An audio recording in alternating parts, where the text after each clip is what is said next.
Lecture 62 start करते हैं। खामोश हो जाएं। ये टेस्ट की रिपोर्ट मेरे सामने है। इसमें 3 बच्चों के 100% नंबर हैं। सैयदा तकवा, मुंतहा, दुआ, इनके 10 में से 10 नंबर हैं। और साद अली, अतहर, मोहम्मद गुफरान ये हाइब्रिड में टॉप पर हैं, लेकिन 10/10 नहीं है। और हाइब्रिड 2 में आयशा, फातिमा, मदिया ये 3 टॉप पे हैं। 5 में से 3 टॉप पे हैं। लेकिन इन सब के लिए मेरी तरफ से क्लैपिंग। लेकिन मैंने ये सुना है कि आप लोगों ने ये इन्वेस्टमेंट प्रॉपर्टी वाले टेस्ट का रिजल्ट था, मैंने डिस्कस नहीं किया। असल में ना हम इतना वो मजाक जो मैं करता था वो एक साइड पर रख के अब बात कर रहा हूँ कि वाकई हम लोग रोज इतना पढ़ रहे हैं कि मुझे इतना टाइम और मौका ही नहीं मिला कि मैं टेस्ट ही डिस्कस कर लूँ। ठीक है ना, आज भी नहीं मिला। आज तो उससे भी ज्यादा खीर कर दी हमने पढ़ने की। तो आप करेक्शन ऑफ एरर, कितने बच्चों को बोर लग रहा है? निकल जाए क्लास से। इससे इतना मुश्किल टॉपिक है हमारा, जो मेरा सांस जो है वो खुश्क हुआ है, हालत खुश्क हो गया। अच्छा सुने, इन्वेस्टमेंट प्रॉपर्टी का नोट मांगा था आपसे। ठीक है, इन्वेस्टमेंट प्रॉपर्टी के नोट में सिर्फ इन्वेस्टमेंट प्रॉपर्टीज आती हैं। प्रॉपर्टी 1 तो वो बिजनेस यूज में रख रहे थे टेस्ट के अंदर, वो इन्वेस्टमेंट प्रॉपर्टी थी ही नहीं। तो पार्ट 1 में तो बताना था कि ये IS 16 का PPE है, लेकिन पार्ट 2 जो बी रिक्वायरमेंट थी, जिसमें नोट ऑफ इन्वेस्टमेंट प्रॉपर्टी बना था, उसमें सिर्फ 2 प्रॉपर्टीज आनी थी, 2 और 3, जिसमें से एक फेयर वैल्यू पर थी और दूसरी मजबूरन कॉस्ट पे थी। ठीक है, बहरहाल पास तो सारा पेंडी हो गया फिर भी, क्योंकि पास तो बंदा, यही तो बात है, गलती करके भी पास हो जाते हैं। ये कॉन्फिडेंस आपको होना चाहिए। कल वाला टेस्ट कैसा हुआ ना करें, मुश्किल सवाल था। उसमें ओरिजिनल होना जो चाहिए था, रॉन्ग कुछ भी नहीं हुआ था, वो सारी रेक्टिफाइंग एडिटिंग वही आना था, कुछ ऐसा मामला था। चलें, वो डिस्कस करेंगे, लेकिन अभी नहीं, आज काफी काम है हमारा। अच्छा जी, सुने, आज करता हूँ जाके ये काम। हमने इन्वेंट्री की बात शुरू की हुई थी, वो खत्म कर लेने दें मुझे। फिर हम सीबी को शुरू कर गए थे और सीबी में हम आधे से ज्यादा सवाल कर भी गए थे, लेकिन पहले इन्वेंट्रीज को खत्म कर लें। इन्वेंट्रीज में मैंने आपसे ये बात शुरू की थी कि परपेचुअल सिस्टम में क्लोजिंग स्टॉक की कॉस्ट निकालनी हो तो डिटेल्ड इन्वेंट्री कार्ड बनता है। ठीक है, जबकि पीरियोडिक सिस्टम में शॉर्टकट यूज करते हैं। शॉर्टकट, क्लोजिंग स्टॉक की क्वांटिटी लेते हैं, फाइफो जैफको वाला रेट लगाते हैं और कॉस्ट निकल आती है। परपेचुअल सिस्टम में इन्वेंट्री का अकाउंट बनता है, जो चीजों का आना जाना अपनी डेबिट क्रेडिट साइड पे रिकॉर्ड करता है, और क्लोजिंग स्टॉक भी मिल जाता है। इन्वेंट्री का अकाउंट, आना जाना, क्लोजिंग भी है। ठीक है, चलें, अब पीरियोडिक में क्या होता है वो तो आज देखेंगे, लेकिन हमने कल जो देखा था कि फिर ट्रायल में हमें क्या नजर आता है, वो क्लोजिंग स्टॉक और कॉस्ट ऑफ सेल और अदर इंफॉर्मेशन में क्लोजिंग स्टॉक नहीं पड़ा होता। फिर मैंने साथ ये भी कहा था, गलत तो हो सकता है, क्लोजिंग स्टॉक में ये गलती हो गई, सही कर लो, लेकिन क्लोजिंग स्टॉक पहले से बताया होता है ट्रायल में। ठीक है, चलो, अब ये तो मैं मिटाना ही भूल गया।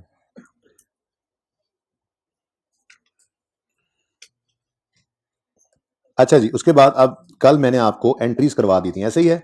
परपेचुअल सिस्टम से पीरियोडिक पर जब आए थे तो मैंने आपको एंट्रीज करवाई थी कुछ, जिसके अंदर सिर्फ परचेज के अकाउंट वाली एंट्री थी, बाकी मैंने कहा था घर पे कंप्लीट कीजिएगा। कितने बच्चों ने कंप्लीट किया, हाथ खड़ा करें। क्वेश्चन 2 ऊंचा हाथ खड़ा करें। हाइब्रिड वाले भी माशाल्लाह, हाइब्रिड में बॉयज में 1 है, गर्ल्स में कोई नहीं है, और यहाँ पे 3 है।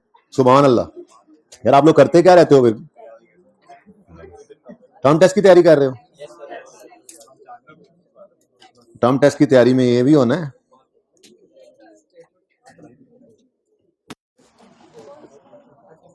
चलें, सवाल शुरू करते हैं अब। अच्छा जी, ये कल मैंने आपको कहा पीरियोडिक सिस्टम, जिसमें शुजात पीरियोडिक सिस्टम यूज कर रहा था। ठीक है, पीरियोडिक इन्वेंट्री सिस्टम यूज कर रहा था ना शुजात। तो मैंने कहा था कि पीरियोडिक सिस्टम में ओपनिंग और क्लोजिंग की एंट्री इज, ठीक है, होती है,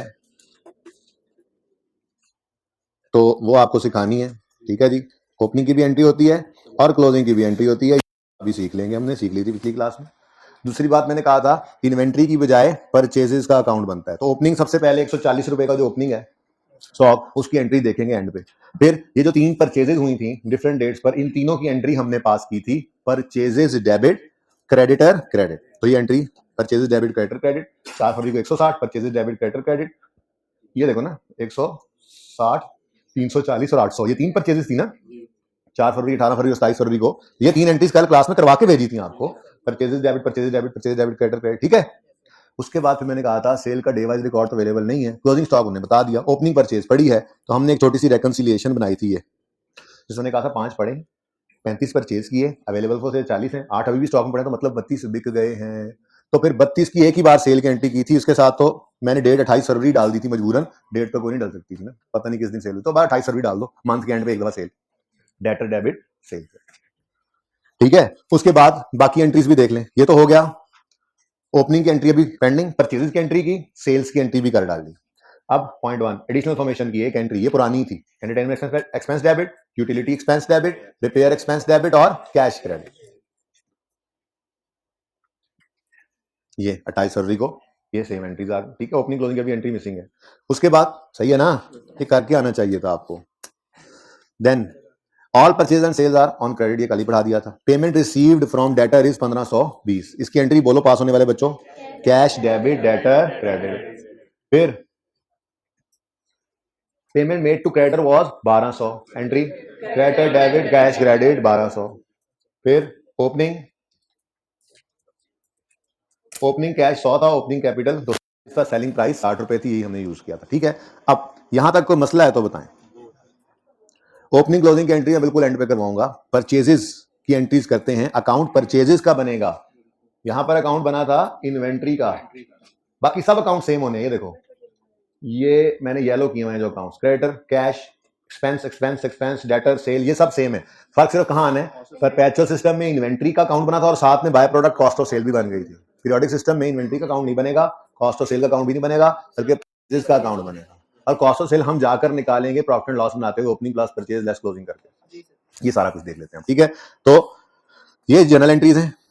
स्टॉक सबसे पहली रिक्वायरमेंट थी क्लोजिंग स्टॉक की कॉस्ट निकालो, निकाल लिया था कल हमने, पॉइंट 1, ठीक है।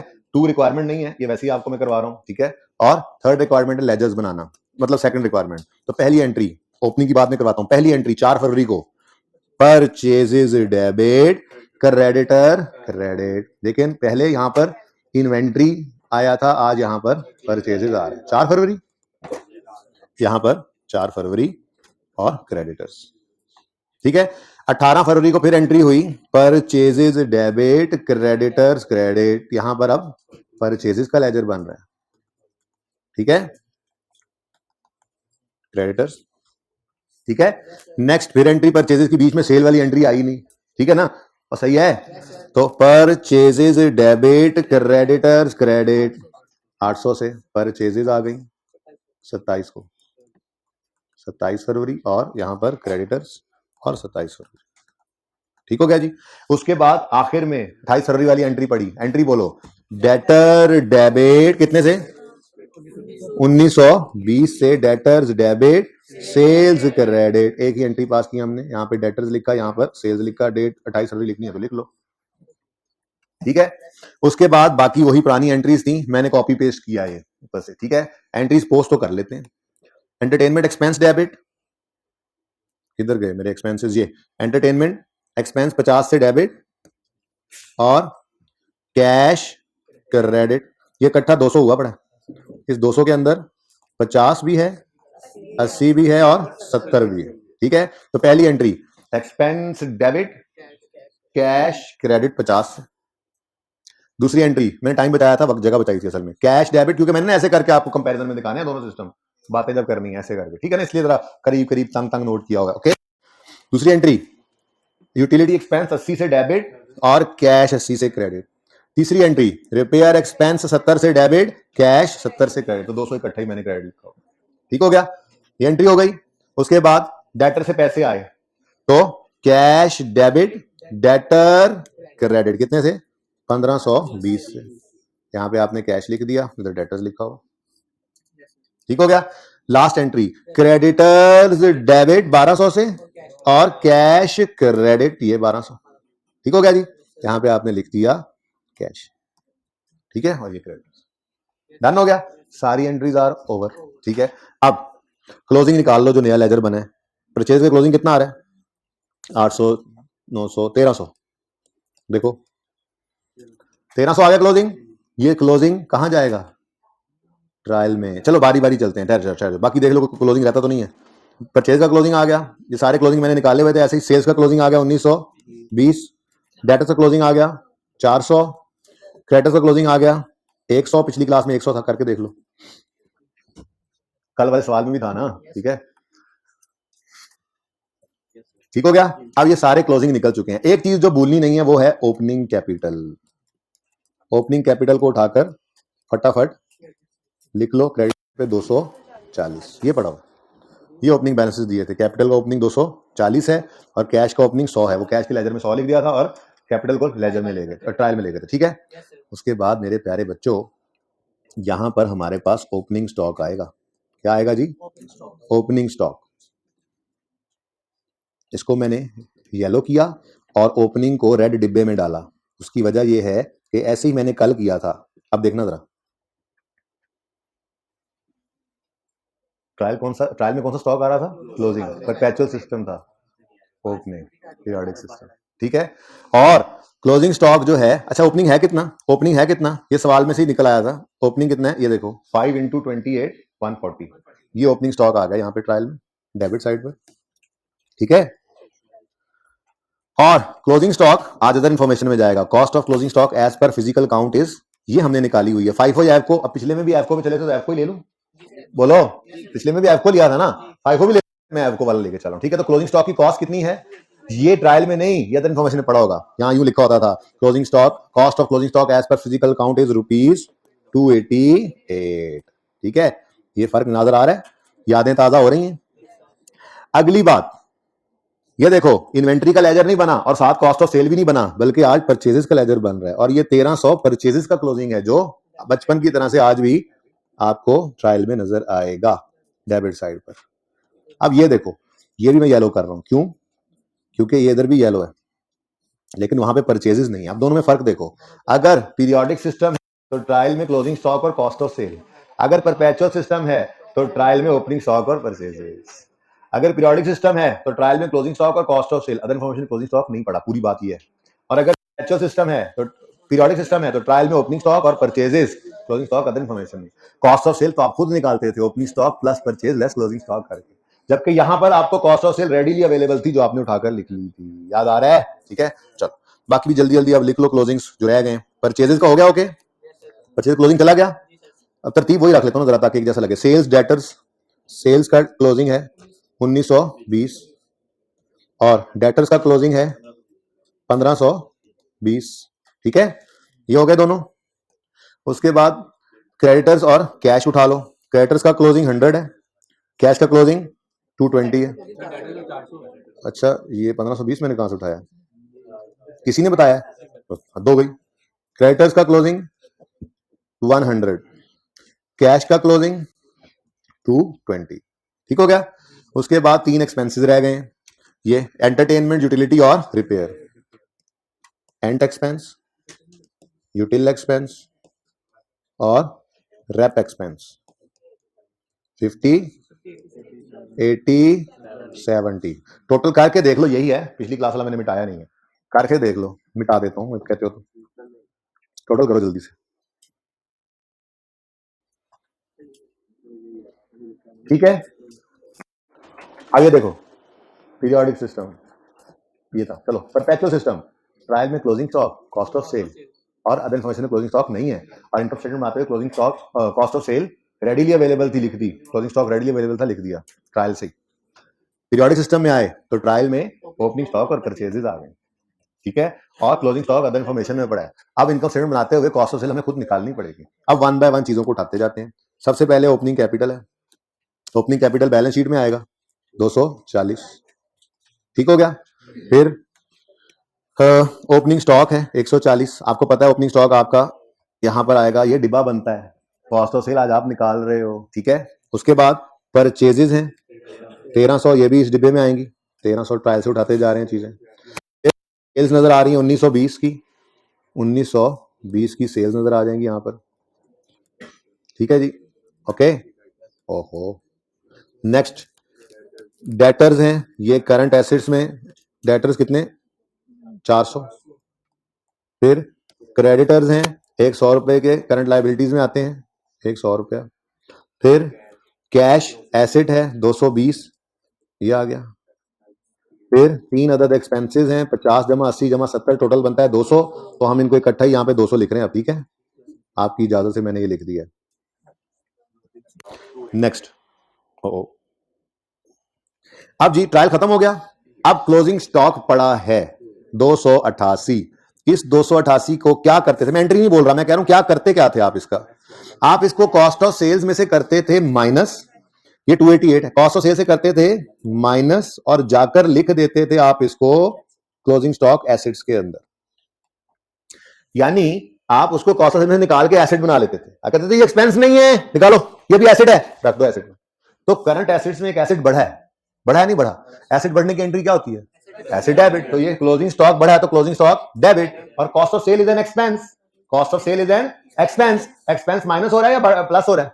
एक्सपेंस माइनस हो तो क्या करते हैं? क्रेडिट। तो इसका मतलब कॉस्ट ऑफ सेल की डबल एंट्री आप पोस्ट करते थे, जिसमें आप करते थे stock debit, cost of sales credit. ठीक है, ये डबल एंट्री है क्लोजिंग स्टॉक की। ठीक है, स्टॉक डेबिट और कॉस्ट ऑफ सेल्स क्रेडिट। ठीक है, समझ आई कि कोई नहीं?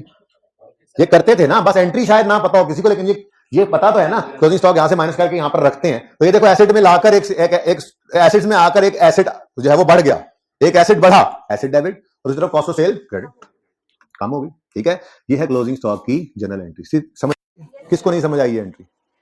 फिर सुनो ना, इधर ध्यान से देखो। कॉस्ट ऑफ सेल क्या है? एक्सपेंस। एक्सपेंस माइनस हो रहा है मतलब कम हो रहा है, एक्सपेंस का कम होना क्रेडिट, तो कॉस्ट ऑफ सेल हो गई क्रेडिट। और दूसरी तरफ यहां से ये निकलकर फिगर कहां चली गई है? एसेट्स में। तो एक एसेट बढ़ गया, एसेट का बढ़ना डेबिट। तो मैंने कहा क्लोजिंग, देखो बचपन में उस्तादों ने क्या सिखाया था, ट्रायल में नजर आने वाली हर चीज एक दफा, ट्रायल में नजर आने वाली हर चीज एक दफा, और अदर इन्फॉर्मेशन वाली की डबल एंट्री। अब देख लो, हर चीज एक दफा उठाई है मैंने, एक दफा नजर आई है, लेकिन अदर इन्फॉर्मेशन में स्टॉक गया है तो उसकी डबल एंट्री हुई है, दो जगह नजर आ रहा है। बाकी हर चीज देख लो, कोई एक चीज ऐसी नहीं है पूरे ट्रायल में जो इनकम स्टेटमेंट बैलेंस शीट में लाते हुए मैंने 2 दफा लिखी हो, क्योंकि ट्रायल में डबल एंट्री से चीजें होकर पहुंचती हैं, सिर्फ उठाकर लिख लेते हैं। लेकिन अदर इन्फॉर्मेशन वाली चीज जो होती है उसकी डबल एंट्री होना बाकी होती है। तो क्लोजिंग स्टॉक की डबल एंट्री पीरियोडिक सिस्टम में की हमने। वो एंट्री क्या की? स्टॉक बढ़ा लिया, एक्सपेंस कम कर लिया। हमने कहा इधर ना पड़ा रहने दो, अगर 288 यहां से माइनस ना करते तो कॉस्ट ऑफ सेल का हिस्सा बन जाता। हम कह रहे हैं अभी ये बिका ही नहीं है, तो फिर एक्सपेंस क्यों बना रहे हैं? अभी तो ये स्टॉक है, एसेट है, तो एक्सपेंस में से निकाल लिया, कॉस्ट ऑफ सेल क्रेडिट, और एसेट बना लिया स्टॉक डेबिट। और अभी भी किसी को ना समझ आई? क्लोजिंग स्टॉक की एंट्री क्लियर है? क्लियर है? तो ऐसे क्लियर नहीं ना होती, ऐसे क्लियर होती है। यस सर, मुंह से यस और सर से नो। क्लोजिंग स्टॉक की एंट्री अब बताओ, दिमाग में सिर्फ वो हो, कॉस्ट ऑफ सेल ने होना है माइनस यानी क्रेडिट, और एसेट बनना है तो क्लोजिंग स्टॉक की एंट्री होती है stock debit, cost of sales credit, 288। ठीक है, अच्छा अब किसी ने आपसे आके पूछा क्या तुम्हें ओपनिंग स्टॉक की एंट्री आती है पीरियोडिक में? बात सुन लो यार, किसी ने आपको कहा कि भाई आपको पीरियोडिक सिस्टम में ओपनिंग स्टॉक की एंट्री आती है, क्योंकि एंट्री तो है, आपको आती है, आपने क्या कहना है? नहीं, आपने कहना है हमें पीरियोडिक सिस्टम में ओपनिंग स्टॉक की एंट्री नहीं आती, हमें सिर्फ क्लोजिंग की आती है, उसी को उल्टा के ओपनिंग की एंट्री डालेंगे, क्योंकि opening stock cost of sale में प्लस हो रहा है और क्लोजिंग माइनस हो रहा है, तो ऑपोजिट हो गया ना काम। ठीक है, तो भाई कभी भी ओपनिंग स्टॉक की एंट्री ना सोचने की कोशिश करनी है, ना याद रखने की कोशिश करनी है, नेवर। हमेशा याद क्या रखना है, क्योंकि ये आप बारहा दफा कर चुके हो, ये दिमाग में आपके थी, सिर्फ बताने की जरूरत थी कि ये एंट्री होती है, ये आप बारहा हमेशा इनकम स्टेटमेंट बैलेंस शीट बनाते आए हो, ये काम करते आए हो, बस ये बताना था कि ये एंट्री हो रही है, stock debit, cost of sale credit, बस ये एंट्री आपको कभी भूलेगी नहीं। और ओपनिंग स्टॉक की भी एंट्री होती है, लेकिन वो जाहिर सी बात है ओपनिंग स्टॉक का यहां पर देखो इंपैक्ट जो है वो ऑपोजिट है ना, तो फिर उल्टा दो एंट्री। तो कोई आपसे पूछे कि पीरियोडिक सिस्टम में ओपनिंग स्टॉक की एंट्री होती है, आपने कहना हाँ होती है। तुम्हें आती है? आपने क्या कहना? नहीं, आपने कहना हमें तो आती है क्लोजिंग स्टॉक की एंट्री, वो होती है stock debit, cost of sale credit, और ओपनिंग की एंट्री हम इसके उलट कर देंगे, cost of sale debit stock, इसको साथ ओपनिंग स्टॉक लिख लो बेशक। ठीक है, वो कितना था जी? 140। ठीक है, तो ओपनिंग स्टॉक की एंट्री कौन कौन लिखेगा इंशाल्लाह? शर्म चाहिए, नहीं याद रखनी। तुमने हाथ क्यों खड़ा किया है? क्लोजिंग स्टॉक की एंट्री कोई भी नहीं याद रखेगा, ओपनिंग स्टॉक की एंट्री किसी ने भी नहीं याद रखनी है। ओपनिंग स्टॉक की एंट्री कोई भी पूछे तो कहना हमें नहीं आती, हम क्लोजिंग स्टॉक की एंट्री सोचेंगे। कभी मैं सोचने से भी मना कर रहा हूं, ओपनिंग स्टॉक की एंट्री नहीं सोचनी है, घूम जाओगे। अच्छा वाला समझ आया हुआ है, तो काम चल रहा है ना, चलाओ। कभी सोचना पड़ा तो बैठ के पर्चे के बाद सोच लेना, सोच भी समझ आएगी, लेकिन पर्चों के बाद। फिलहाल इतनी चीजें करो जितनी आगे से पर्चे में इस्तेमाल हो जाए। सही हो गया जी? ओके जी, कॉस्ट ऑफ सेल की फिगर बताओ। 11। अच्छा ये ना थोड़ा सा डिफरेंस है कॉस्ट ऑफ सेल में, उसकी वजह क्या है पता है आपको? उसकी वजह है कि मैंने एफ को उठाया, अगर मैं फाइफो उठाता ना तो सेम होता। असल में ना क्लोजिंग स्टॉक की वैल्यू बदल गई है, वहां पे हम बार बार एवरेज निकालते थे, तो क्लोजिंग स्टॉक की जो कॉस्ट, क्लोजिंग स्टॉक जो आया था वो 296 आया था। यहाँ पे हमने जो एक ही दफा एवरेज उठाया था, तो क्लोजिंग स्टॉक जो एसेट्स में नजर आ रहा है वो 296 नहीं 288 है। तो ये चेंज हो गया ना, जब क्लोजिंग स्टॉक ने चेंज होना है तो कॉस्ट ऑफ सेल ने चेंज होना है, प्रॉफिट ने भी चेंज होना है, इससे परेशान नहीं होना, ठीक है ना। वो एवरेज कॉस्ट था लेकिन पीरियोडिक में था, बार बार एवरेज हो रहा था। यहाँ पे हमने सॉरी परपेचुअल में था, यहाँ पीरियोडिक में हमने एक ही बार एवरेज निकाला, इस वजह से थोड़ा स्टॉक में कल ही फर्क आ गया था, मैंने बता दिया था। ओके, तो स्टॉक बदलेगा तो कॉस्ट ऑफ सेल और प्रॉफिट भी बदलेगा। जी बताए प्रॉफिट, जीपी 768 माइनस 200 हो गया, तो ये 568 आ गया। यहाँ पर ड्राइंग्स थी नहीं इसलिए मैंने जगह बचाने के लिए यहाँ पर लिखी नहीं, वरना माइनस ड्राइंग्स होता। बताओ जी, 808 प्लस 100 इज इक्वल टू 908, और इन तीनों का भी टोटल पिछली क्लास में 908 ही था। ठीक है, अब इधर देखो, फर्क जानकर जियो, कितने तुम जियो। पीरियोडिक परपेचुअल सिस्टम, ये देखो परपेचुअल सिस्टम, ट्रायल में क्लोजिंग और कॉस्ट ऑफ सेल और क्लोजिंग स्टॉक का अदर फंक्शन कोई अता पता नहीं। Cost of sale readily available, stock भी रेडिली अवेलेबल, कोई डबल एंट्री नहीं की। देख लो एक दफा नजर आ रहा है, कॉस्ट ऑफ सेल ट्रायल में से उठाया, single single single impact. Closing stock की ओपनिंग स्टॉक की एंट्री होती नहीं थी, यही बताया था आपको परपेचुअल में। ठीक है, ये परपेचुअल था, पीरियोडिक आया, तो ट्रायल में ओपनिंग स्टॉक और परचेज आ गया। क्लोजिंग स्टॉक अदर इन्फॉर्मेशन में था, तो कॉस्ट ऑफ सेल आपको खुद निकालना पड़ी। क्लोजिंग स्टॉक क्योंकि अदर इन्फॉर्मेशन, तो उसकी डबल एंट्री हुई, डेबिट और क्रेडिट। ठीक है, याद रहेगा अब। चलो ले जी, पिक्चर शिक्चर तो नहीं बनानी? अच्छा ऐसे कर ले फिर फिलहाल, मेरे ख्याल में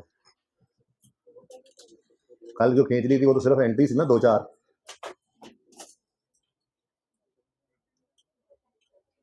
फिर मैं वो सिर्फ वो शॉर्टकट छुपा दूंगा। यहां तक खींच देना पहले, ट्रायल से उधर उधर, फिर ट्रायल बन जाएगा।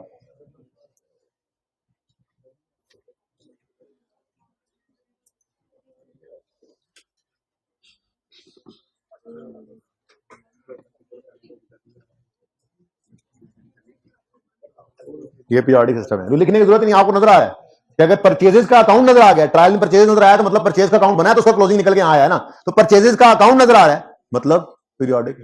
ऊपर लिखने की जरूरत नहीं है, अब आपको बड़े हो गए। ठीक है, चलिए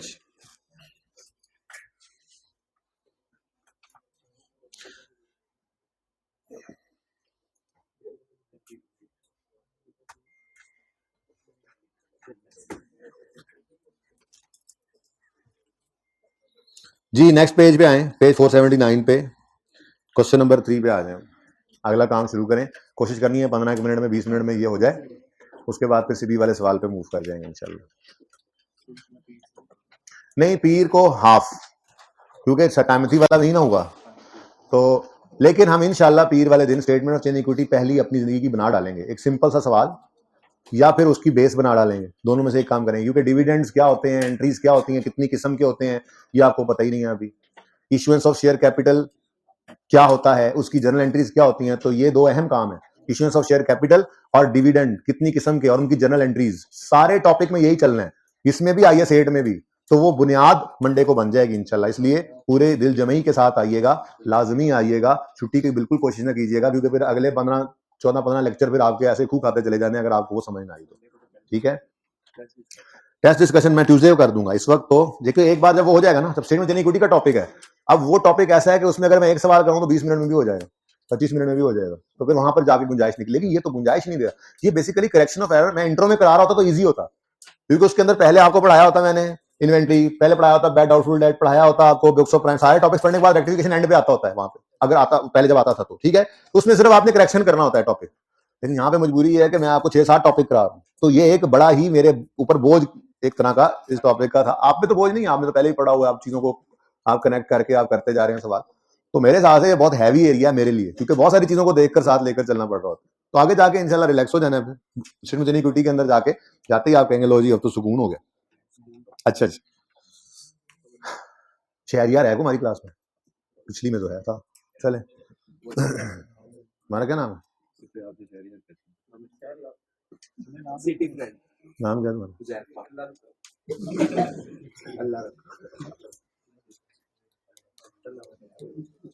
मिस्टर हुजैफा पढ़ते नहीं थे, घर वालों ने कहा हफीज सेंटर में ही मोबाइलों की दुकान खोल लो। मिस्टर हुजैफा स्टार्टेड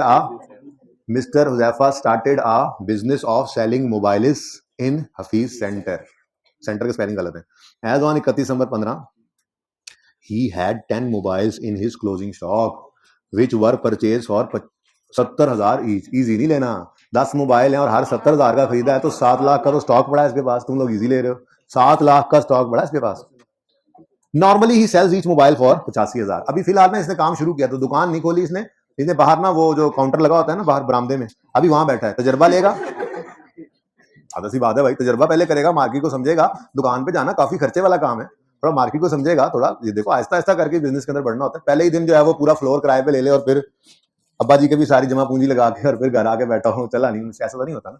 तो खैर काउंटर लगाया हुआ है, उसके ऊपर ऐसे करके 10 मोबाइल से जाकर रखे हुए हैं, ठीक है। और नॉर्मली 85,000 का बेच, 70 का खरीदता है, 85 का, हर मोबाइल 15,000 इसकी बचत है, ठीक है। मुनासिब सा, एक गैर मुनासिब नहीं, मुनासिब सा इसने प्रॉफिट रखा हुआ है, इतने खर्चे शर्चे भी होते हैं बिजनेस के।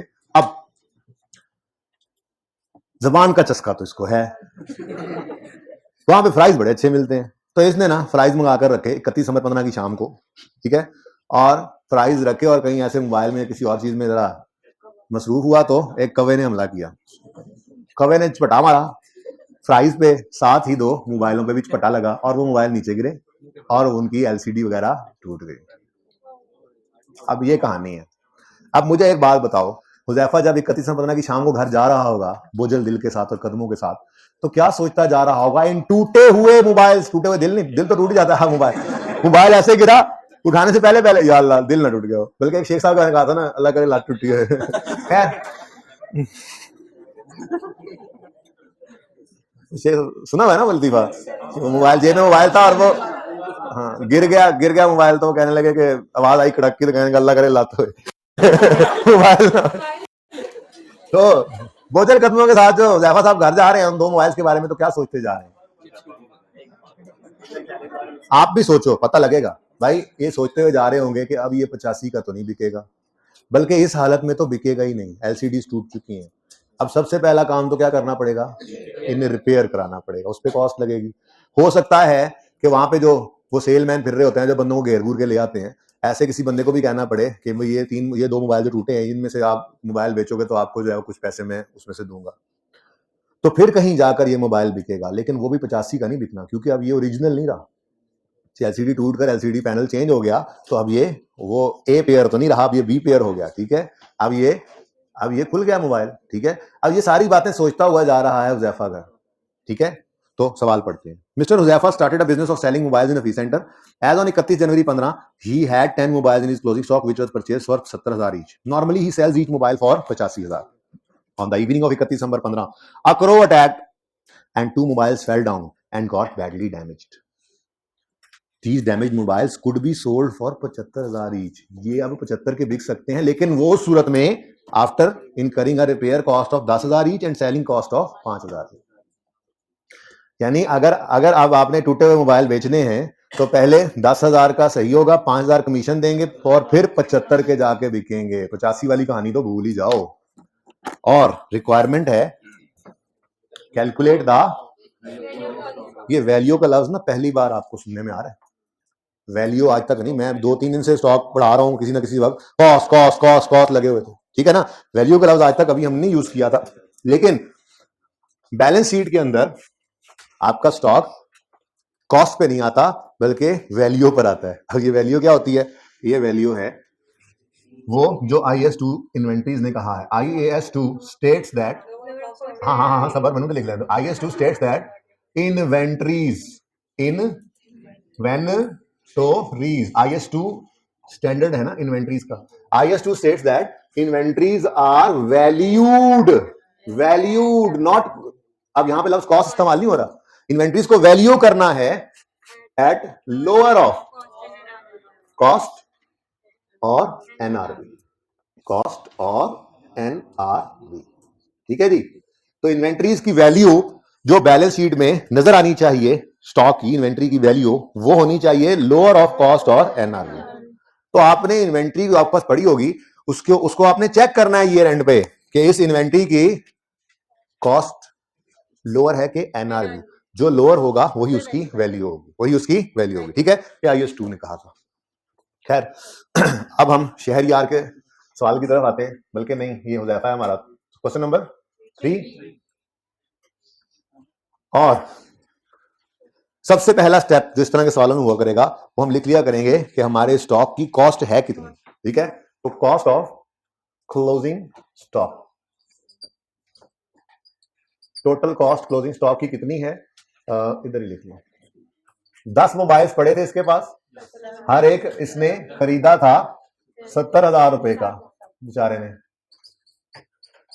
तो टोटल कॉस्ट इसकी है 7 लाख। ये है कॉस्ट, ये क्या है, कॉस्ट ऑफ क्लोजिंग स्टॉक। ठीक है, अच्छा अब ना आप को मसला है इन 10 मोबाइल से, डिब्बा लगा दो इसमें। ये 10 मोबाइल जो हैं इनमें 2 डैमेज हो गए हैं। ठीक है, अब डैमेज वाले नजर आ रहा है कि शायद नुकसान दे जाएं। असल मसला ये होता है, नुकसान किसी भी चीज पे नुकसान आपको कब होता है, लॉस नुकसान की अंग्रेजी है, कब होता है लॉस, कब होता है लॉस, कब होता है, जब कॉस्ट से भी कम पैसे मिले। सादा सी बात थी। ठीक है, सादा बात, सीए के बच्चे हैं ना, हाँ? सादा बात तो हो ही नहीं सकती ना, पर्चे में सादा बात आ जाए, नहीं नहीं ये नहीं हो सकता, कोई इसके अंदर कोई और बात हो। सादा बात भाई, कोई भी चीज नुकसान कब देगी, जब जितने की आपने कॉस्ट किया उसने आपको, जितने की आपने खरीदी है उससे भी कम पे बिके तो आपको नुकसान है ना। 100 की चीज खरीदो, 110 की बेच दो, 101 की भी बेच दो, 100 की भी बेच दो, नुकसान नहीं है, फायदा कोई नहीं। 100 की चीज 90 की बिकेगी तो नुकसान है। ठीक है, तो मसला यह है कि अगर आप एक्सपेक्ट कर रहे हो ना कि जो आपके पास क्लोजिंग स्टॉक पड़ा है इस वक्त वो आपको फ्यूचर में नुकसान देने लगा है, तो प्रूडेंस कॉन्सेप्ट ने आ जाना है दमा दमा करते हुए, और आप कहना है फ्यूचर लॉस है, आज ही रिकॉर्ड करो, ये मसला है बस। ठीक है, सही है ना।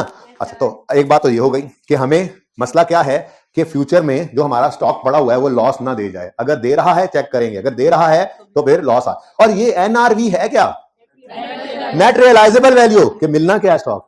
बल्कि पहली बात तो मैंने की नहीं, भूल गया, क्लोजिंग स्टॉक क्या है, जो यूनिट्स हमारे पास इस वक्त ईयर एंड पर पड़े हैं, अनबिक्ड अनसोल्ड। ठीक है, जो बिक्ड हैं जो सोल्ड हैं वो हमारा स्टॉक ही नहीं है। क्लोजिंग स्टॉक कौन सा है, जो 31 दिसंबर 15 की शाम को इसके पास अनबिक्ड पड़े हैं, अनसोल्ड पड़े हैं। क्लियर है ये बात। ठीक है, तो पहली बात क्लोजिंग स्टॉक वो जो हमारे पास पड़ा है इस वक्त। दूसरी बात, अगर फ्यूचर में वो फायदे पे बिकना है तो फ्यूचर का गेन रिकॉर्ड करें, नहीं, मसला क्या है फ्यूचर का लॉस ना आ जाए, तो वो इस मैकेनिज्म से ना ऑटोमेटिकली चार्ज हो जाया करेगा। कैसे, वो देखते हैं। ठीक है, अब ये 10 मोबाइल पकड़ लिए हमने कहा इन 10 में से 2 हो गए हैं डैमेज।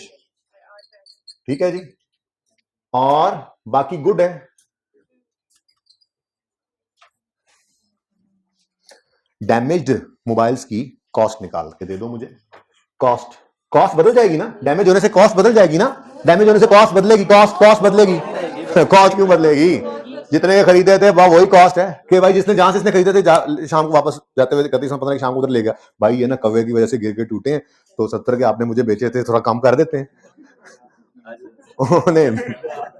चले छोड़े। तो खैर कॉस्ट नहीं बदलेगी, तो कॉस्ट ब्लू मार्कर से वर्किंग करते हैं। 2 मोबाइल्स थे, हर एक 70,000 का खरीदा। किसी को नजर नहीं आ रहा था, मैंने बोला है, मैं ये चाह रहा हूं कि बहुत क्लियरली नजर ना आए, क्योंकि मैंने ब्लैक वाली जो फिगर लिखनी है ना वो सामने नजर आनी चाहिए। ठीक है, ये मैंने कॉस्ट निकाली है 2 मोबाइल्स की, 2 into 70,000। ठीक है, तो 1,40,000 कॉस्ट थी इन डैमेज मोबाइल्स की। अब डैमेज हो गए, शक पड़ गया कि कहीं नुकसान ना दे जाएं। अभी तो नहीं बिके, दिया नहीं है नुकसान, अभी तो पड़े हमारे पास पड़े हैं, हमारा क्लोजिंग स्टॉक है, लेकिन फ्यूचर में कहीं नुकसान ना दे जाए और चेक कर लेते हैं। अगर फ्यूचर में नुकसान दे रहे हैं तो प्रूडेंस कॉन्सेप्ट कहता है आज ही रिकॉर्ड करो। ठीक है, तो फिर NRV निकालेंगे। NRV कहते हैं नेट रियलाइजेबल वैल्यू, ये शॉर्ट फॉर्म मैंने यूज कर ली, नीचे पूरा नाम भी लिख देता हूं। इसके लिए एक वर्किंग हम किया करेंगे छोटी सी। ठीक है, तो यहां पर मैं निकालने लगा हूं अब net realisable value, net realisable value, जिसकी शॉर्ट फॉर्म मैं यूज कर लिया करूंगा अब NR। ठीक है, नेट रियलाइजेबल वैल्यू निकालने लगा हूं ऑफ डैमेज्ड मोबाइल्स, ये भी लिख देता हूं आपको फिर, ऑफ डैमेज। ठीक है, अभी आपके पास ये स्टॉक में पड़े हैं, अब ये घर जाते हुए सोच रहा है कि ये सही करा के कमीशन कुछ देकर बिक सकेंगे, अभी बिके नहीं है, बिक सकेंगे, तो एस्टिमेटेड सेलिंग प्राइस जहन में उसके एक चल रही है, एस्टिमेटेड सेलिंग प्राइस। आप पहला सवाल ना सब कुछ पूरा पूरा लिखो, वरना वर्किंग है EST लिख लेता। खैर, एस्टिमेटेड सेलिंग प्राइस। कितने मोबाइल हैं? 2, और इसका अंदाजा है कि 75,000 के बिक जाएंगे, यानी 1,50,000 इसको मिल जाएगा। नहीं, ये 1,50,000 सिर्फ नहीं मिलना, ये मिलने के लिए, ये पाने के लिए कुछ खोना भी पड़ेगा, ठीक है। लेस कुछ रिपेयर कॉस्ट लगेगी जी, तो एस्टिमेटेड रिपेयर कॉस्ट है हमारी। 2 यूनिट्स, 2 मोबाइल हैं, हर मोबाइल को सही कराने में LCD यूनिट डलेगा 10,000 का, थोड़ा सस्ता डाल के, लगता है आईफोन है। क्यों भाई उजैफा, लगता है आईफोन है? सैमसंग का तो होता तो पता है तुम्हें, 70,000 का मोबाइल, 60,000 का पैनल होता है जी, ऐसे ही है ना। 20,000 सो क्यों रहे हो यार, तुम्हारी दुकान हमने खोल दी, तुम मतलब बस पढ़ाई खत्म, दुकान खुल गई याशी जी। और लेस करेंगे इसमें से एस्टिमेटेड सेलिंग कॉस्ट, और हर एक यूनिट पर 5,000 रुपए का कमीशन देना पड़ रहा है हर एक मोबाइल बेचने पर, तो ये 10। तो आपको नेट में फिर क्या आना है जी? 1,20,000, ठीक है। 1,20,000 क्या है? नेट रियलाइजेबल वैल्यू,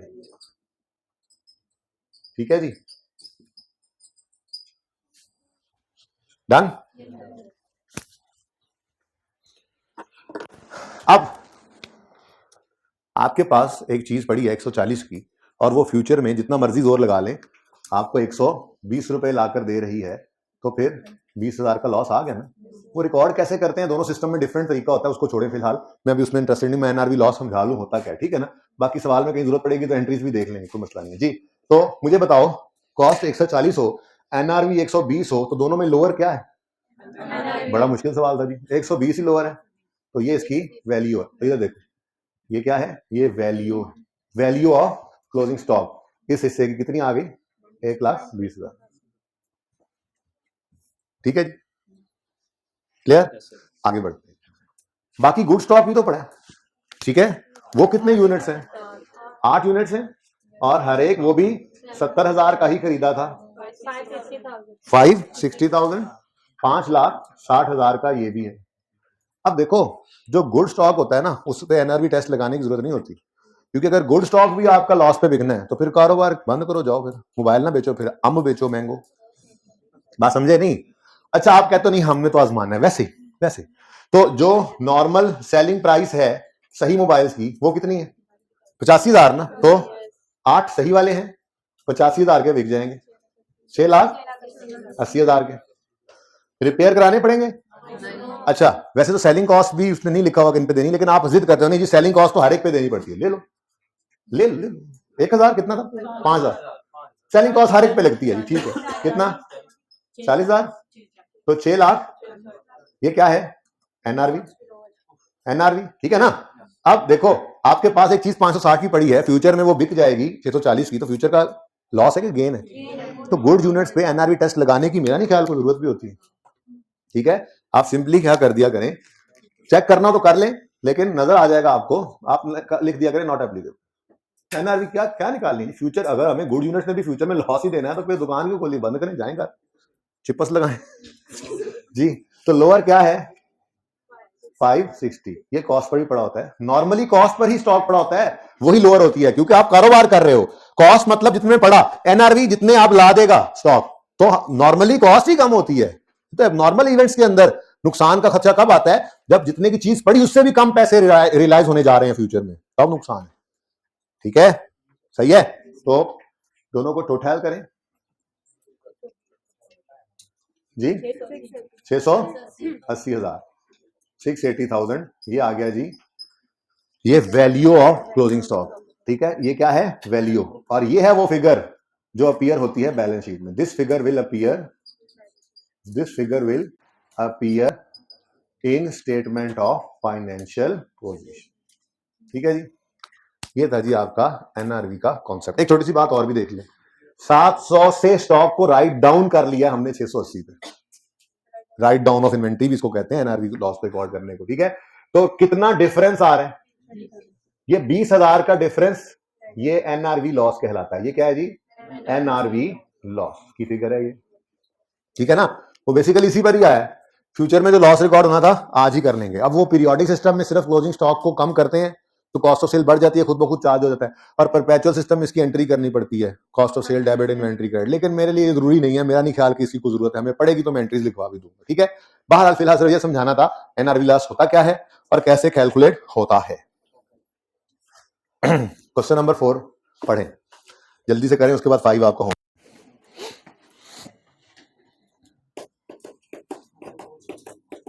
मैं मिटा नहीं रहा उसको, पहले 4 कर लें, अब जल्दी से पढ़ लें, कम से कम पढ़ लें, फिर मिलके कर लेते हैं।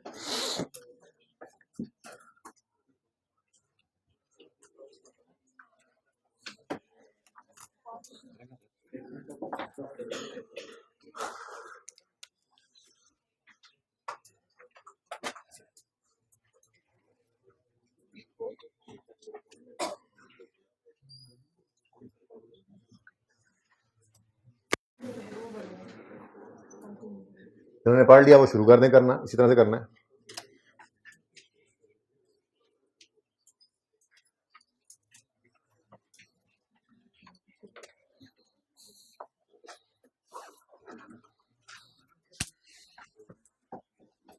ले आए थे,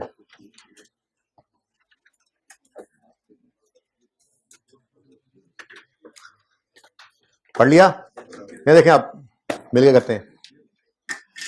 the closing stock at cost of a company at 31 January X3 amounted to 2,84,700। ये कॉस्ट है। रिक्वायरमेंट है what should be the inventory value. तो वैल्यू क्या होती है जी, लोअर ऑफ कॉस्ट और एनआरवी। तो वो टेस्ट फिर लगा लेना है अगर एनआरवी का डाटा गिवन हो, वरना एनआरवी का डाटा ना गिवन हो तो फिर जो कॉस्ट है वही एनआरवी, मतलब जो कॉस्ट है वही वैल्यू है, यूं कहना था बेहतर। अगर लिखा हुआ है कॉस्ट ऑफ क्लोजिंग स्टॉक इतनी है और कोई एनआरवी का डाटा नहीं है तो मतलब सब कुछ सही सही है, नॉर्मल है, तो वो कॉस्ट ही वैल्यू है, वही लोअर होगी, ठीक है ना। अब नॉर्मलिटी होगी तो सवाल बता देगा। वैसे वैल्यू क्या होती है, लोअर ऑफ कॉस्ट और एनआरवी। चलें बस पता है आप। अच्छा, सवाल शुरू करते हैं, वैल्यू निकालनी है। सबसे पहली चीज, cost of closing stock 31 January X3 पे कितना है, 2,84,700। तो कॉस्ट ऑफ क्लोजिंग स्टॉक 284,700, ये क्लोजिंग स्टॉक की कॉस्ट है। लेकिन उन्होंने वैल्यू मांगी है और नीचे गड़बड़ें बताई हुई हैं, सवाल में पढ़ लिया सबने। आगे वो कहता है फॉलोइंग आइटम्स, कौन कौन से, ये 400 कोटें और 800 शर्टें, 400 कोटें और 800 शर्टें, ये आइटम्स इंक्लूडेड हैं eight cost in the total. मतलब इस टोटल में ये 2 आइटम्स शामिल हैं। अच्छा जी, जाहिर है स्टॉक पड़ा ही होता है, ये टोटल कॉस्ट है तो ये भी कॉस्ट पर ही पड़े। Following items are included at cost in the total. क्या, 400 coats which had cost 80 each. आगे ना पढ़ो,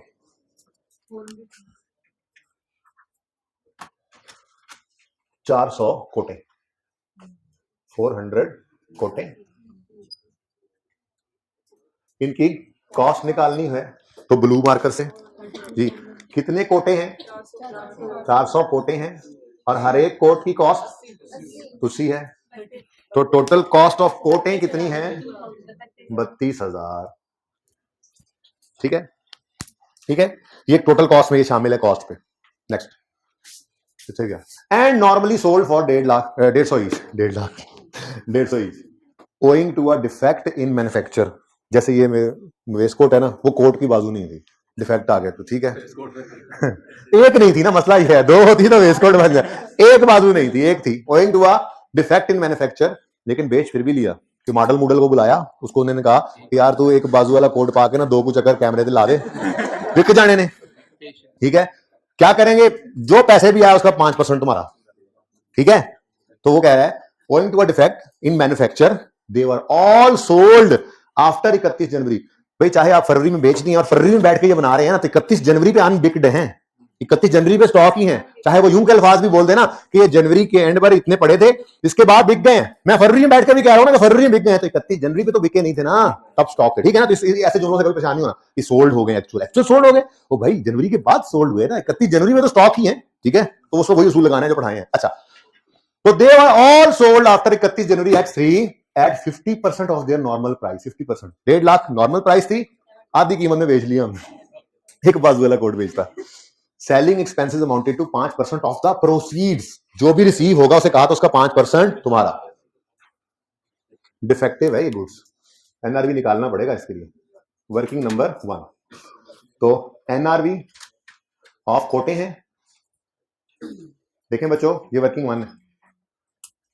एस्टिमेटेड सेलिंग प्राइस 400 कोटे हैं और 75 रुपए का एक कोट बेच लेंगे, ये एस्टिमेट है हमारा, ठीक है। कितना? 30,000। लेकिन कोई रिपेयर नहीं कराया, बस कमीशन दे दिया है, ठीक है।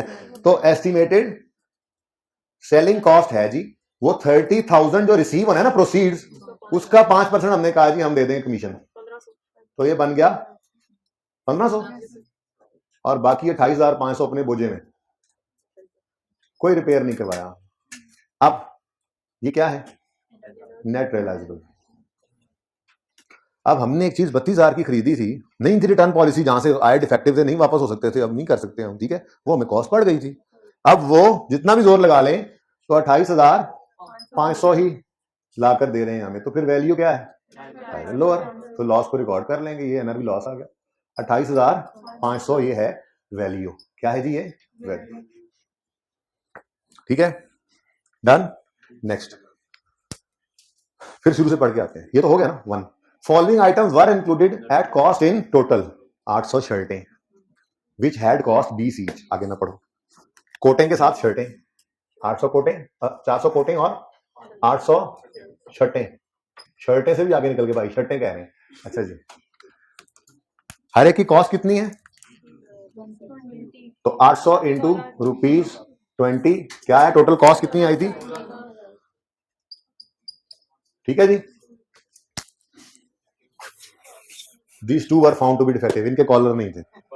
These two were found to be, जैसे भाई की शर्ट के कॉलर नहीं है, ठीक है, मेरे कॉलर में तो बैन लगा हुआ है, अभी बैन लगा, कॉलर ही नहीं, शर्ट के कॉलर ही नहीं थे, शर्ट के कॉलर गलत है ना, शर्ट के कुर्ते के कॉलर ना फिर भी तो मानने बात, तो owing to a defect these two were found to be defective। लेकिन अब ऐसे नहीं भेजना इनको, फिर किसी ने मशवरा दिया हमें, आजकल जी फैशन आया हुआ है, जेडे मर्जी रंग दी शर्ट है उत्ते चिट्टा कॉलर ला दो, आप भी लगा दें, थोड़ा खर्चा होगा हर शर्ट के ऊपर, ठीक है, 5 रुपए में कॉलर लग जाना है हर शर्ट पे, ठीक है, और कमीशन बाहर जो एजेंट खड़े होते हैं ना, वो 1 रुपया हर शर्ट के ऊपर उनको देने का, देखो कैसे बिकती है तुम्हारी शर्ट, ठीक है, 28 रुपए की बिक जाएंगी। हमने कहा अच्छा ठीक है, ये लिखा हुआ, these two were found defective, remedial work, collar लगवाया इन फरवरी X3, 31 जनवरी पड़ी है, फरवरी में जो रेमेडियल वर्क करवाया, कॉलर लगवाया, remedial work in February X3 costed 5 पर शर्ट, रिपेयर कॉस्ट कितनी आई? 5 रुपए, एंड सेलिंग एक्सपेंसेस वर 1 पर शर्ट, 1 रुपया सेलिंग एक्सपेंस पे किया, दे वर सोल्ड फॉर 28 ईच, और 28 के ये बिक गए। एनआरवी वर्किंग 1 नहीं चलाओ,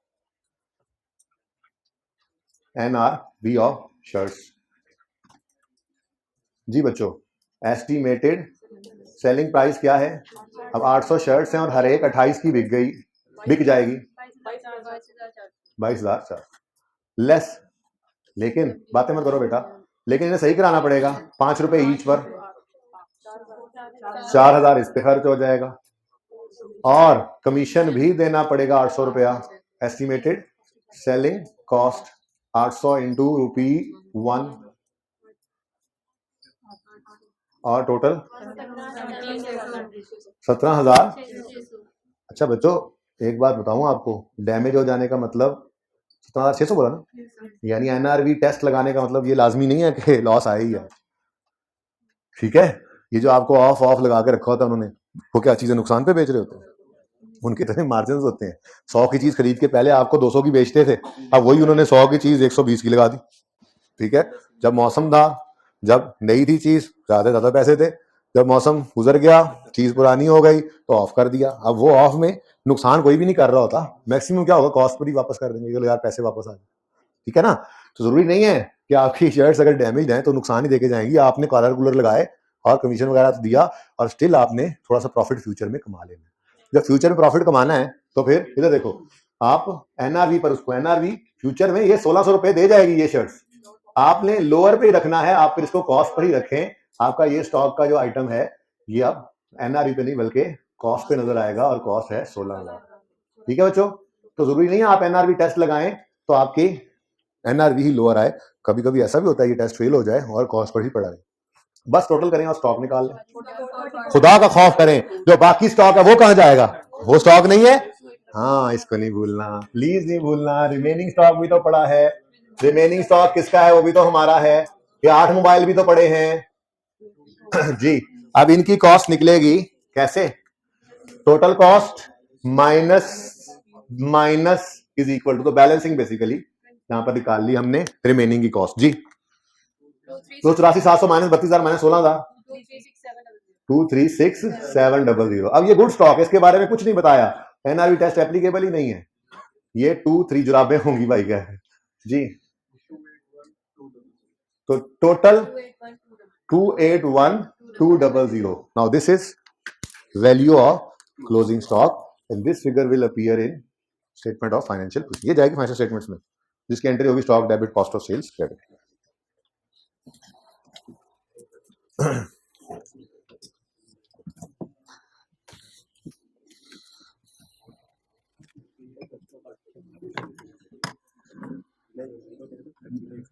थक गए हो फिर तुम कहते हो हम तो कुछ कर ही नहीं रहे।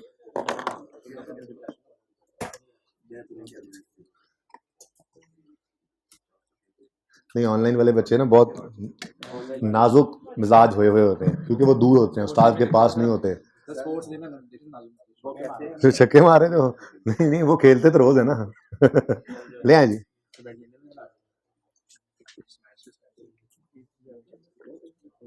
वही पिक्चर ले लें जिसने नोट नहीं किया, क्योंकि अगले 10 सेकंड में, हाइब्रिड वालों कह रहा हूँ, अगले 10 सेकंड में कैमरा इस तरफ आ जाएगा।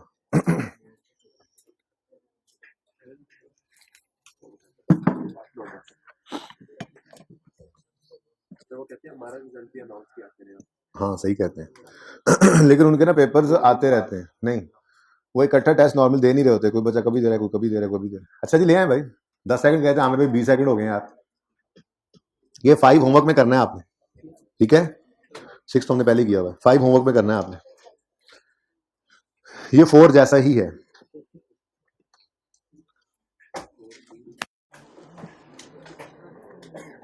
सिबी पेज 175, चलो सिबी चलते हैं, सर्दी बहुत आ गई, मार्जिन मार्कअप हो गया समझो, वैसे करवा दूंगा लेकिन आपको फॉर्मूला याद करवा दिया, given amount over given amount percentage into required amount percentage, वही फॉर्मूला लगाना है।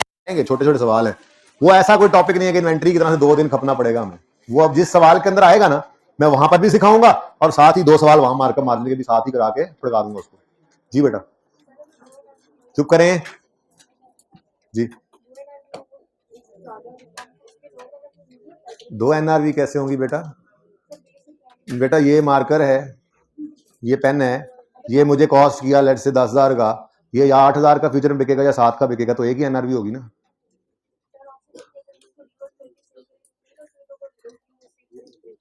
विद किसके सेल करेंगे तो बेटा वो तो डिफरेंट हो जाएगा, हाँ वो डिफरेंट 2 सिनेरियोज बन जाएंगे, ऐसे नहीं होगा कोई एक ही देगा, वो कॉन्सेप्ट टेस्ट करना है तो जी। Trial balance of Sibi Brothers जो कि डीलर हैं इक्विपमेंट एंड मकाइंस के, did not agree at 31 December 18 and the difference was carry to suspense account, page number 175। आप सस्पेंस अकाउंट में बैलेंस डिफरेंस ले गए हैं, कितना डिफरेंस है ये उन्होंने नहीं बताया, हमें उससे कोई लेना देना भी नहीं है, हमें उससे कोई लेना देना भी नहीं है, चुप करके ना बैठना जी, क्योंकि रिक्वायरमेंट में उसने कहा है जनरल एंट्रीज जनरल एंट्रीज कर दो और करेक्टेड ग्रॉस प्रॉफिट कंप्यूट करो, उसने सस्पेंस नामे का बनाने का कहा ही नहीं, अगर सस्पेंस बनाने का कहता तो फिर सस्पेंस का बताता कि डिफरेंस कितना है, जैसे पिछले मून मार्ट वाले सवाल में हमने परसों निकल गया था, ठीक है परसों गया था मैंने, कल तो इन्वेंट्री लेगा सारा, अच्छा आज भी इन्वेंट्री लेगा, नहीं आज नहीं, आज तो पूरे 20 मिनट पड़े हैं, 20 मिनट में ये सवाल जो है आपकी मुश्किल वाली एडजस्टमेंट तक पहुंच जाना है जो आपको तंग कर रही है। अच्छा तो इसका मतलब मुश्किल 1-2 एडजस्टमेंट आ भी जाए ना सवाल में, तो सवाल के नंबर 18 है ना, तो उसमें से कोई 13-14 आपके हुए होते हैं, एक आधी एडजस्टमेंट में मसला आता है, ठीक है, बी कॉन्फिडेंट, जो हो रहे हो उनको देखा करो, ठीक है। अच्छा ठीक है जी, तो ट्रायल एग्री नहीं कर रहा, डिफरेंस को सस्पेंस अकाउंट में उन्होंने रख लिया है, the financial statements prepared from the trial showed a gross profit of 854। अब जिस ट्रायल में ही डिफरेंस है उससे बनने वाली फाइनेंशियल स्टेटमेंट्स कहां से सही होनी है, तो फिर ये प्रॉफिट सही नहीं होना। तो उसने यही कहा है रेक्टिफाइंग एंट्रीज कर दो और ग्रॉस प्रॉफिट को एडजस्ट कर दो।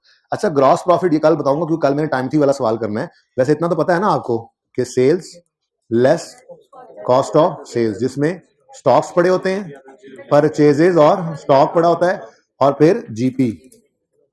तो ये सारी कहानी यहां तक जो होती है इसको ट्रेडिंग अकाउंट कहते हैं, ग्रॉस प्रॉफिट से ऊपर ऊपर। और उसके बाद की कहानी जो है add other income, less expenses और नेट प्रॉफिट तक की जो कहानी होती है, ये कहानी प्रॉफिट एंड लॉस अकाउंट होता है। ठीक है, तो जब उसने जीपी का कहा ना, तो जीपी को सिर्फ वही चीजें हिट करेंगी जो जीपी से ऊपर वाली है। ठीक है ना, selling expense, admin expense, other income है तो उस जीपी पे कोई असर नहीं पड़ेगा। ठीक है, वो एडजस्टमेंट ना लिखते रहना। खैर, ये इंशाल्लाह कल बड़ी तफसील से बात मतलब मंडे को होगी जब टाइम में थी वाला सवाल हमने करना है। ओके लेकिन अब आसानियां होगी काफी। अब इस टॉपिक का 70-80% क्वेश्चन आपसे होने लग गए। मैंने सबसे हैवी सवाल आपको करवा दिए जितने थे।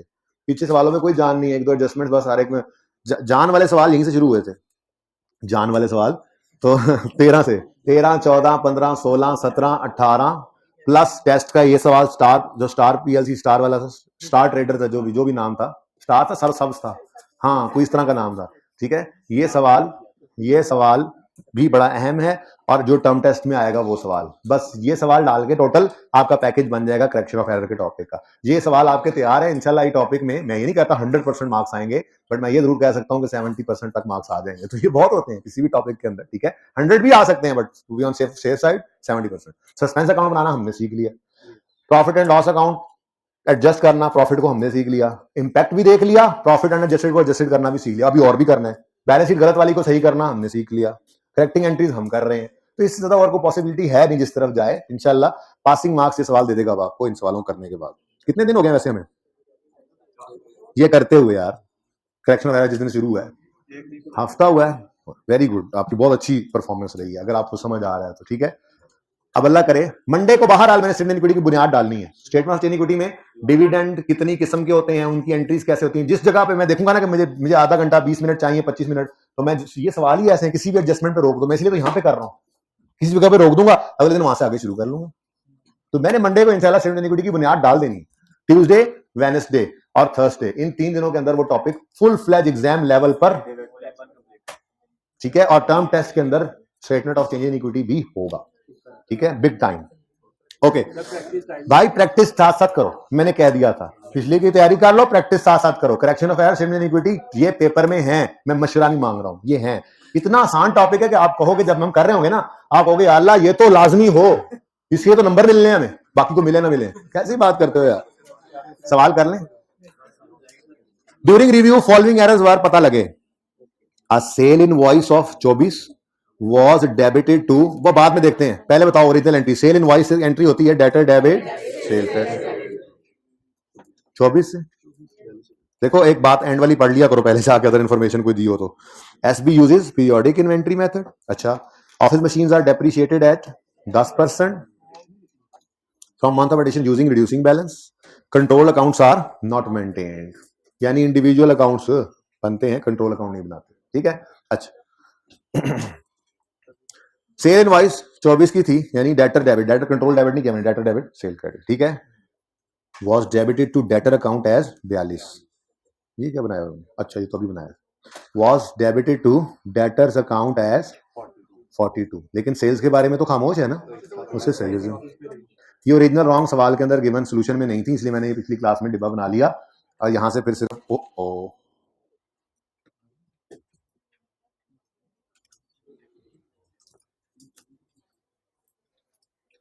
जी नहीं ये जी।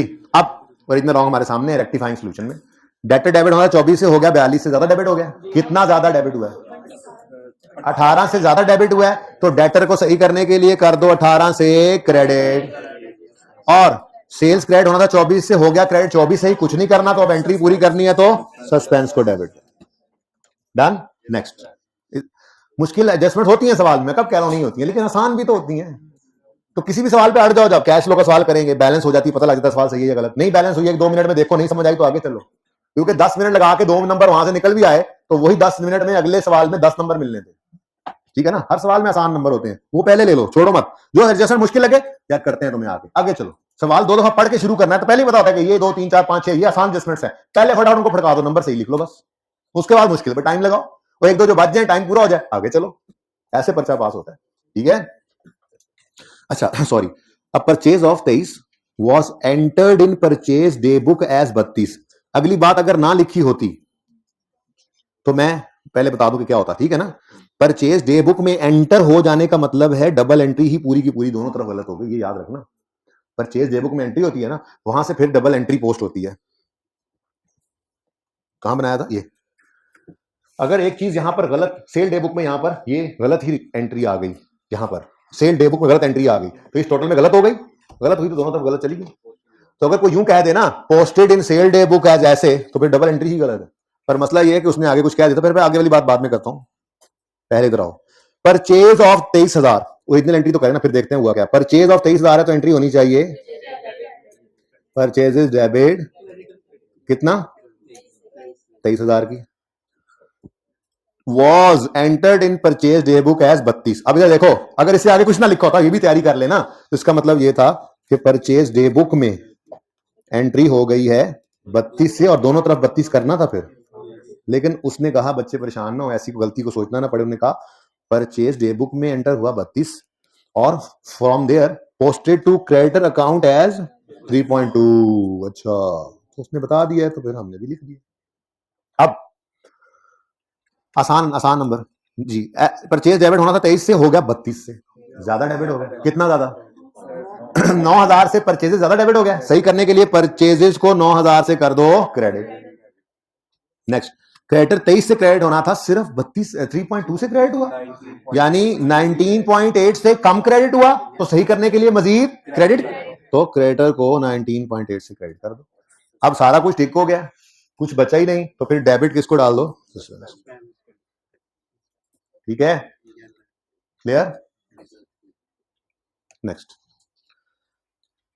लो, अगली एडजस्टमेंट आपकी फेवरेट, एनआरवी आज पढ़ा दिया है और स्टॉक का इंपैक्ट वैसे आपको लेना सिखाया हुआ है, तो ये मुफ्त के नंबर अब हर एडजस्टमेंट में आपको मिला करेंगे। ठीक है, क्या फरमा रहे हैं, an item was included in closing inventory at its cost. Included है क्लोजिंग इन्वेंट्री में एट इट्स कॉस्ट ऑफ 94, ये कॉस्ट है। ये क्या हुआ, an item was included in closing inventory at its cost of 94 due to lower demand it had a net realisable value of 81। अब एक चीज क्लोजिंग स्टॉक में इंक्लूडेड है बच्चों, इंक्लूडेड है क्लोजिंग इन्वेंट्री में कितने पर, 94 पर, जो कि उसकी कॉस्ट है। इंक्लूडेड है 94 पर, लेकिन जब इसकी एनआरवी 81 है तो होना चाहिए था इसको 81 पर, यानी ओरिजिनल तो ये था 81 पर ये नजर आता, रॉन्ग क्या हो गया, 94 पर ये चला गया। तो स्टॉक में एक चीज 94 की नहीं 81 की होनी चाहिए। अगर शामिल 94 पे हो गई है तो इसमें स्टॉक गलत तो हुआ है, गलती में बढ़ गया है, कम हुआ है, ज्यादा हुआ पड़ा है ना। एक आइटम 81 पर नजर आना चाहिए था, 94 पर नजर आ रहा है, तो स्टॉक में ये ज्यादा हुआ पड़ा है। बोलो, तो सही करने के लिए स्टॉक को क्या करोगे, कम। अब स्टॉक को कम करोगे तो स्टॉक क्या है, एसेट, एसेट को कम करने के लिए क्या करते हैं हम, क्रेडिट। तो दूसरा इंपैक्ट, कॉस्ट ऑफ सेल को क्या कर दोगे, बढ़ा लोगे, यानी डेबिट। तो फर्क कितना है दोनों का, 13 से एंट्री करोगे कॉस्ट ऑफ सेल्स डेबिट और क्लोजिंग स्टॉक या इन्वेंट्री क्रेडिट। किधर गया यार ये जी, तो कॉस्ट ऑफ सेल डेबिट और इन्वेंट्री क्लोजिंग इन्वेंट्री क्रेडिट, इसको काट दो, कंफ्यूज कर रहा है तो। वैसे ट्रेडिंग अकाउंट का मतलब बता ही दिया आपको, वो प्रॉफिट एंड लॉस को डेबिट कर दो तो भी लॉस ही है, एक्सपेंस डेबिट करो तब भी वही बात होती है, तो ट्रेडिंग अकाउंट को काट दो, कंफ्यूज करेगा। Cost of sale debit inventory credit, done. इतना ही आसान सवाल है। तो 60-70% मार्क्स इंशाल्लाह आपके तैयार हैं इस टॉपिक में से।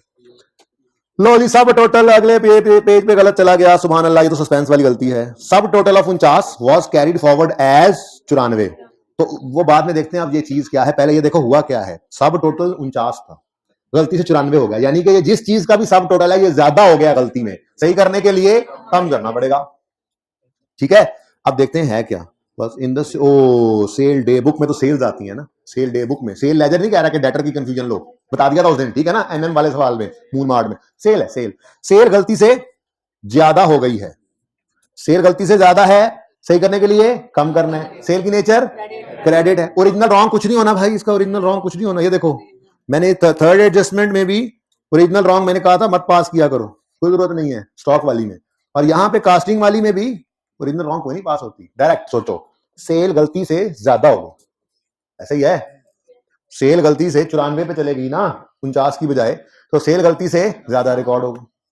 सही करना है तो कम करोगे। सेल की नेटिव रे क्या है, और अगर इसको कम करना है तो क्या करोगे, डेबिट। अब सेल डेबिट कितना फर्क है, 45 से सेल डेबिट, और चूंकि ये कैरी फॉरवर्ड का फर्क है, कैरी फॉरवर्ड की गलती है तो सस्पेंस को डालना है, तो सेल डेबिट, सस्पेंस क्रेडिट 45।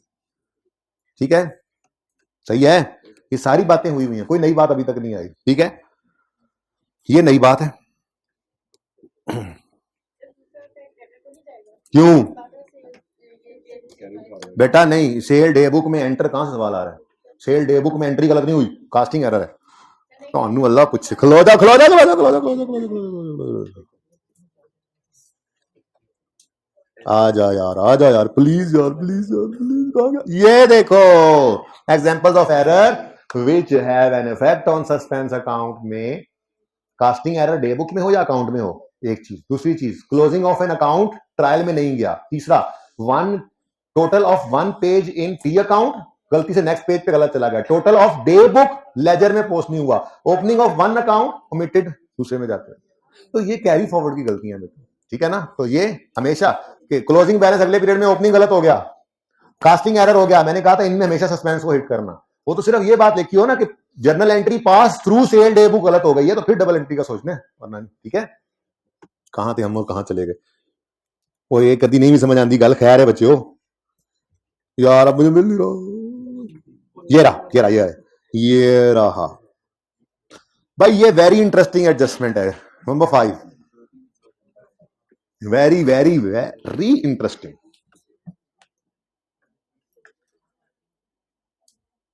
मुझे बताओ, डबल एंट्री पास होती है, लेजर बनता है, लेजर का क्लोजिंग ट्रायल में आता है, और ट्रायल से फिर उसको उठाकर लिखते हैं इनकम स्टेटमेंट और बैलेंस शीट।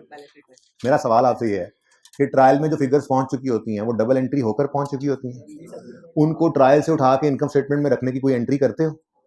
नहीं, नहीं करते ना। चलो, ये बात आपको पता है, सवाल पढ़ते हैं। रिटर्न इनवर्ड किसे कहते हैं? वही लिखूंगा मैं, ऐसे में परेशान होता रहता हूँ। Cell return and return outward. जब मैं रिलैक्स हो जाऊँ, आप काट के लिख लेना, ठीक है ना। एंड परचेज, मैं तो परचेज में भी आपको कहा कि लिख लिया करो ऐसे, ठीक है। Appearing in the trial was 82 and 99 while preparing the amount of cell return was shown as purchase return and vice versa। ऐसे ही मतलब उलट लिख लिया है। चलो, अब जरा जुमला आसान हो गया। ऐसे करना, जुमले में घूमता रहता है बंदा, रिटर्न इनवर्ड आउटवर्ड इनवर्ड, वही समझ आ रही। अब काम की बात शुरू करते हैं, सबकी तवज्जो, ध्यान। Cell return and purchase return appearing in the trial were 82। Trial में ये सेल रिटर्न थी, बोलो, और 99 ये परचेज रिटर्न थी, ऐसे ही है ना। ओके, अच्छा। तो वो कह रहा है सेल रिटर्न और परचेज रिटर्न जो ट्रायल में नजर आ रही थी वो 82 और 99 थी। ट्रायल में नजर आ रही थी मतलब डबल एंट्री होके वहां तक पहुंच चुकी थी, डबल एंट्री में कोई गलती नहीं थी। ठीक है, आगे कहता है while preparing financial statements the amount of sale return was mistakenly shown as purchase return and purchase return was mistakenly shown as sale return, vice versa लिखा हुआ है ना। अब मुझे बताओ क्या हुआ, मोबाइल छोड़ दे यार, बता तूने ले लिया, रख ले जेब में, बेशरम। ट्रायल में डबल एंट्री होकर चीज पहुंच चुकी है, ट्रायल में कोई गलती नहीं है, ट्रायल तक आ गई ना, कोई डबल एंट्री कोई गलती नहीं थी। ट्रायल से उठाते हुए सेल रिटर्न को उठाया, परचेज रिटर्न के साथ परचेज का नेट कर दिया, परचेज रिटर्न को उठाया, सेल के साथ नेट कर दी।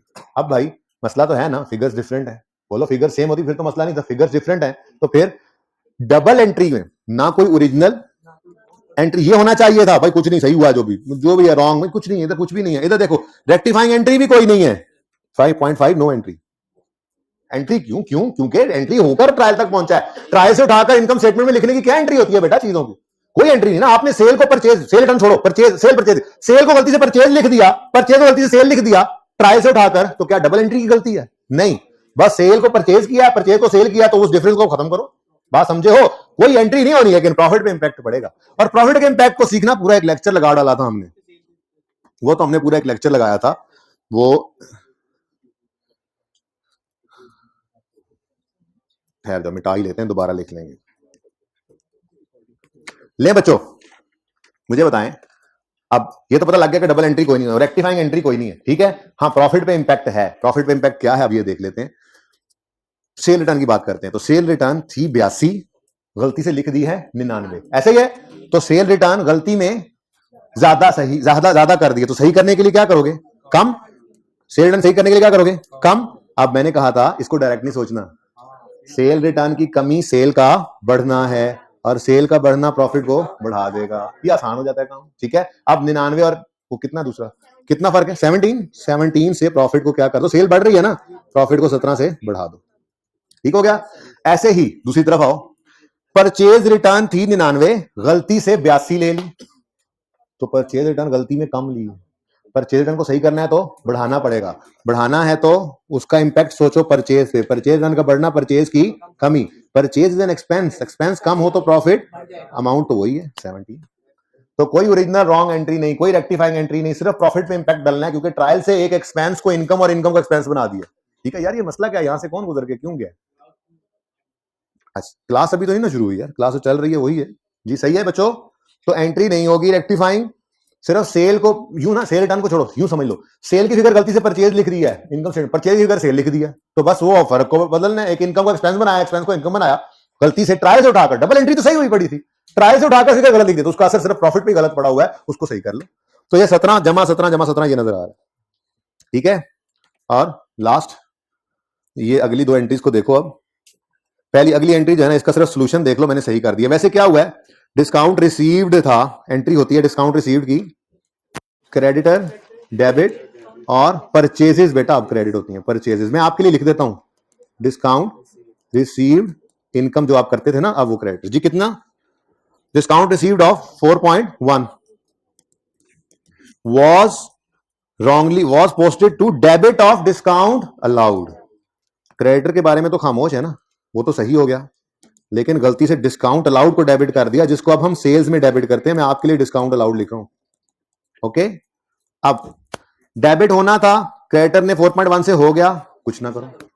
परचेजेस ने क्रेडिट होना था 4.1 से, नहीं हुई तो परचेजेस को क्रेडिट कर लो। अब ये देखो, परचेजेस क्रेडिट करनी है तो आप अपने सोल्यूशन को, अब ये सारे सोल्यूशन ना सही करेंगे, लेकिन सिर्फ वही सवाल जिनको मैंने करवाना है वो सही कर लें, बाकी भी आप सही कर सकते हैं। परचेज और सेल को जो हिट कर देते हैं, बस इतनी सी बात। नेक्स्ट, होना चाहिए था सेल्स को, परचेज डेबिट होगी, ये पता नहीं कहां से आ गई, ये गलत हुआ है। तो सेल को सही करने के लिए क्या करोगे? क्रेडिट करोगे, तो सेल कर दो क्रेडिट, यहां पे आके लिखो सेल क्रेडिट। वो डिस्काउंट अलाउड की बजाय आप नई चीज लिखते हो ना, सेल्स, ठीक है। दूसरा इंपैक्ट सस्पेंस को, तो ये रेक्टिफाइंग एंट्री बन गई 82, 41 और 41। डिस्काउंट अलाउड और डिस्काउंट रिसीव को हम सेल और परचेज में हिट करते हैं, ठीक है। अच्छा जी, उसके बाद ना मैंने बच्चों को सिर्फ ये करवाया है, ये तो सही हो गया ना, घर पे कर लेंगे। बच्चों को सिर्फ ये करवाया है, मैं ना घर से उल्टा सीधा करके बस जैसे भी मुझे पता चला मैं लिख लाया था, कभी गाड़ी में बैठे हुए कुछ लिखा, और कुछ ये राइटिंग ऐसी ही है बस, माजरत के साथ। ये वो क्यूमुलेटेड एप्रिसिएशन वाली एडजस्टमेंट है, ठीक है ना। वो गाड़ी में लिख रहा था कुछ कुछ, वैसे तो वो ये बस उल्टा सीधा है। ये तस्वीर खींच लो, इसको देख लेना, हो सकता है इससे कोई हेल्प मिल जाए। मैंने ये एडजस्टमेंट तो करवानी ही है, अक्यूमुलेटेड डेप्शन वाली। यहाँ पे कोशिश की है मैंने, से डेबिट होना चाहिए था, वो समझ आ रहा है नहीं, गलती से इतने से क्रेडिट हो गया, कुछ कोशिश की है सही लिखूं, लेकिन नहीं लिख सका। तस्वीर बना लो, ट्राई करना। कल इन चले सवाल को यहीं से कंटिन्यू करेंगे, टाइमथी वाला सवाल करके जितना भी हो गया, लेकिन लाजमी है हम मंडे को जो करेंगे वो डिविडेंड्स और issuance of share capital concept discuss करेंगे। होमवर्क में यही टाइमथी, ठीक है जी। 1 मिनट, जिंदगी रही तो कल होगी मुलाकात। अल्लाह हाफिज।